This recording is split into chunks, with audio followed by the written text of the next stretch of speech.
Hello friend, welcome to my YouTube channel. Hello friend, आज मैं आपको हीगल के बारे में कुछ बताना चाहती हूँ। हीगल के स्वतंत्रता संबंधी जो विचार हैं उसके बारे में आपसे शेयर करना चाहती हूँ। हीगल ने जो अपने विचार दिए हैं वो लॉजिक नामक पुस्तक में दिए हैं। उसने अपनी द्वंद्वात्मक पद्धति को अपनाया है। हीगल ने अपनी पुस्तक में द्वंद्वात्मक पद्धति को अपनाकर अपने विचारों को प्रस्तुत किया है। हीगल ने जो स्वतंत्रता संबंधी विचार दिए हैं वो विचार द्वंद्वात्मक पद्धति के आधार पर ही दिए हैं। द्वंद्वात्मक पद्धति के बारे में मैं आपको थोड़ा सा बता देती हूँ।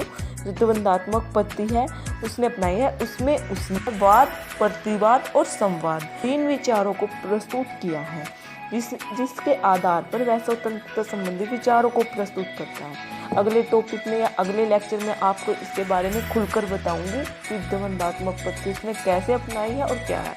अभी हम यह समझ लेते हैं कि उसने द्वंद्वात्मक पद्धति के आधार पर स्वतंत्रता संबंधी विचारों को किस प्रकार प्रस्तुत किया है।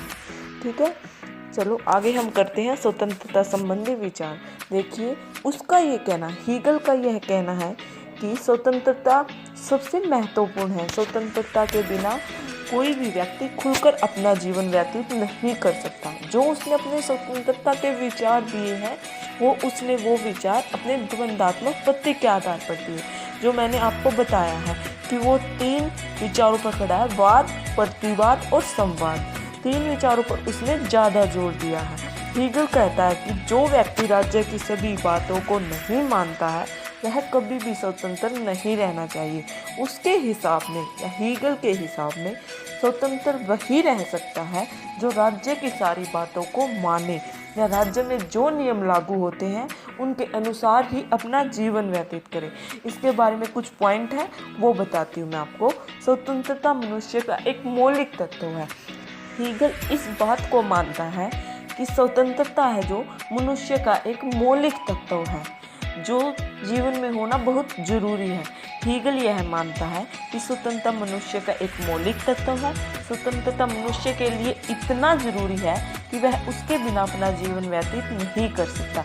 इसीलिए हीगल कहता है कि अगर जो व्यक्ति राज्य की सारी बातों को मानता है या राज्य के नियमों के अनुसार अपना जीवन व्यतीत करता है, वह एक स्वतंत्र रूप से अपना जीवन व्यतीत कर सकता है।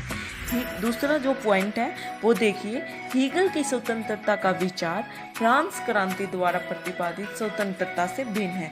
जो 1789 ईस्वी में फ्रांस में एक क्रांति हुई थी, उसके बाद के बारे में कहता है। हीगल के यह विचार है या वो ये कहता है कि जो उस समय की स्वतंत्रता के जो विचार थे लोगों के या उस समय के क्रांति के समय विचार थे वो उससे बिल्कुल अलग हैं। ठीक है, बताते हैं कैसे। हीगल की जो स्वतंत्रता है फ्रांस क्रांति की स्वतंत्रता से बिल्कुल अलग है, क्योंकि उस समय व्यक्तिगत स्वतंत्रता का नारा गूंजा था। उस समय व्यक्तिगत स्वतंत्रता, व्यक्ति को स्वतंत्र रहना चाहिए, ये बात कही गई थी। और हीगल यह बात मानता है और कहता है कि व्यक्ति को राज्य की ही बात माननी चाहिए, तभी व्यक्ति स्वतंत्रता को प्राप्त कर सकता है। इसी प्रकार हीगल की स्वतंत्रता की विचारधारा फ्रांस की स्वतंत्रता की विचारधारा से बिल्कुल अलग है, क्योंकि मेन बात इस पॉइंट में ये है कि हीगल है जो वो मानता है कि हमें राज्य के सारे नियमों को फॉलो करना चाहिए। और फ्रांस में जो क्रांति हुई थी उस समय इस बात का नारा गूंजा था कि व्यक्तिगत स्वतंत्रता को सबसे महत्वपूर्ण देना चाहिए। व्यक्ति स्वतंत्र है तो सब स्वतंत्र है, तभी हम स्वतंत्रता को महसूस कर सकते हैं। उस समय का ये नारा था, लेकिन जो हीगल है उससे बिल्कुल अलग है। इस पॉइंट में यही बात बताई गई है। तो हम तीसरा पॉइंट देखते हैं। हीगल की स्वतंत्रता संबंधी धारणा व्यक्तिवादी धारणा से भिन्न है। जो हमने पिछले पॉइंट में भी किया था बातें, उससे उस जैसी ही बातें हैं, समझने की कोशिश करना। हीगल की जो स्वतंत्रता संबंधी धारणा है वह व्यक्तिगत धारणा से बिल्कुल अलग है, भिन्न है, क्योंकि हीगल है जो राज्य की सारी बातों को मानने के लिए कहता है। इसलिए हीगल व्यक्तिगत धारणा से अलग है।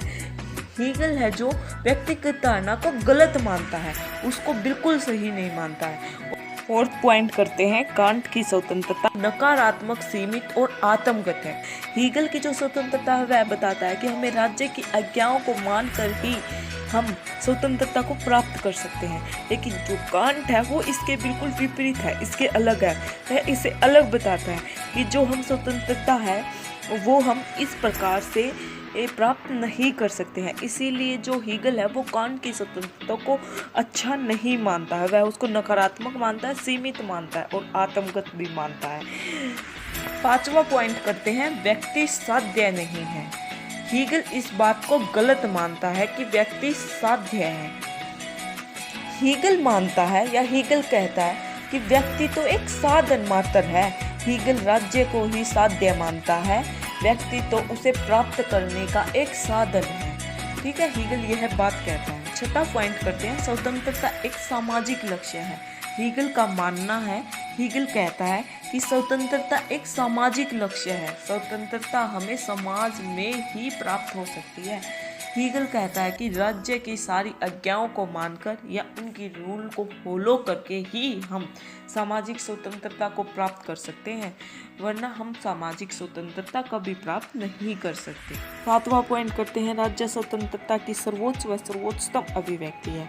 हीगल का यह कहना है कि राज्य ही सबसे ऊपरी संस्था है।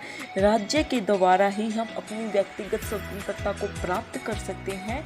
राज्य की आज्ञाओं को मानकर या राज्य के रूलों को फॉलो करके ही हम हर तरीके की स्वतंत्रता प्राप्त कर सकते हैं।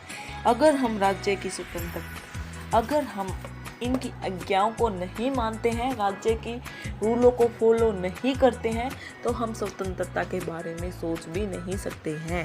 यह हीगल का कहना है। ठीक है, इसी प्रकार जो हीगल है वो राज्य को सबसे उच्चतम संस्था मानता है। आठवां पॉइंट है, राज्य के विरुद्ध व्यक्ति का कोई अधिकार नहीं है। हीगल कहता है कि राज्य के विरुद्ध व्यक्ति को कोई बात नहीं बोलनी चाहिए। अगर व्यक्ति राज्य के खिलाफ होता है तो वह अपनी ही स्वतंत्रता से विचलित हो जाता है, तो उससे वह स्वतंत्रता प्राप्त नहीं होती है। निष्कर्ष इसका क्या निकलता है अभी बताते। इसी प्रकार जो हीगल के बारे में हीगल बताता है कि राज्य को तभी स्वतंत्रता मिल सकती है जब वह राज्य की सारी बातों को माने। इसमें यह बताता है कि वह राज्य को अधिक महत्व देता है, राज्य को ही सही मानता है, लेकिन आलोचक इसकी आलोचना भी करते हैं। उनका कहना है कि राज्य को ही सब कुछ मानना अच्छी बात नहीं है।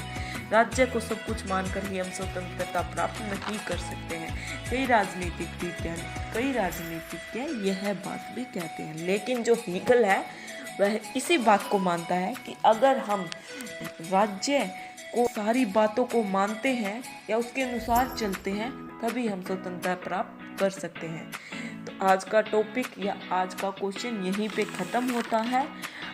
कल के टॉपिक में हम यह बताएंगे कि हीगल की द्वंद्वात्मक पत्ती क्या है। थैंक यू सो मच हमारी वीडियो देखने के लिए। मैं आशा करती हूँ कि आपको समझ आ गया होगा। Thank you.